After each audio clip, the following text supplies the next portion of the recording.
About 3 years ago, I played a surprisingly good game called Crackdown. It was filled with orbs to hunt, a massive city to bound around, and plenty of toys to play with.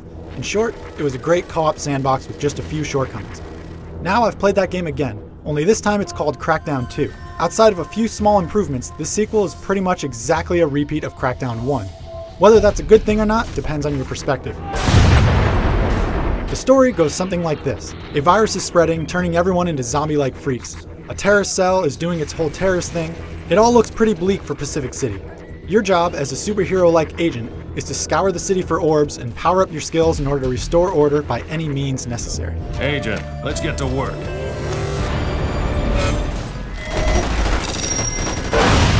Chain explosives together to create awesome explosion. That setup is about all you'll get in terms of storytelling in Crackdown 2. The main objective simply involves repeating the same mission 9 times in various parts of the city, and it isn't until the very end that you'll begin to get any exposition outside of little collectible voice recordings. There's a big city to explore and a decent amount of side quests to distract you from the fact that there isn't really any structure here.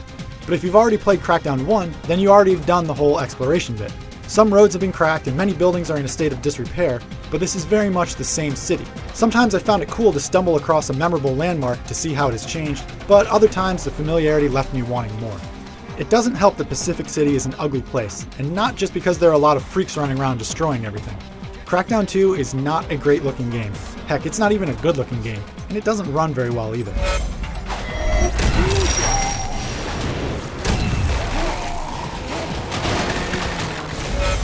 There are 13 different things to do in Crackdown 2, which basically boil down to find this, collect that, shoot these guys, jump through these hoops, or race through these checkpoints, and in return, you will get achievement points. Since the developers had no qualms about repeating those 13 objectives many times throughout the city, you're looking at over 20 hours to do everything here.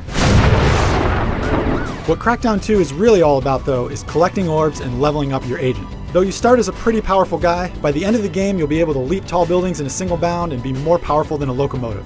For many, that orbathon is all that will really matter. The formula, a kind of modern day mashup of platforming and Pac-Man, just plain works.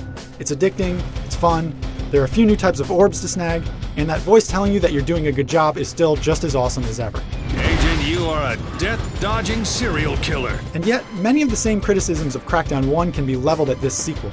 The melee combat is still pretty bad, the gun targeting causes the camera to move erratically, and there isn't much variety in the mission design. It's still all about grabbing the orbs and then creating your own fun. The good news is that even more toys have been added to the war chest should you decide to go on a good old-fashioned rampage. Though the transforming cars have been nixed, the new vehicles are sweet, and the mag grenade is just too much fun, especially when playing with friends. Speaking of which, new multiplayer options including an expansion to 4-player co-op and 16-player arena combat have been added. Unfortunately, they don't feel fully fleshed out. Simple things that could have made the co-op even better, like the ability to lay down waypoints, are surprisingly absent, and the map screen is far less useful than you would hope. The arena combat, which includes deathmatch and a mode called Rocket Tag, likewise feels half-baked and unbalanced.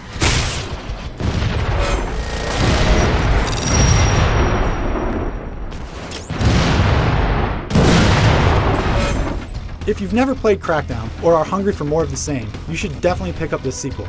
It's got hundreds of orbs to hunt and plenty of toys to play with. That same addictive collectathon is here in full force.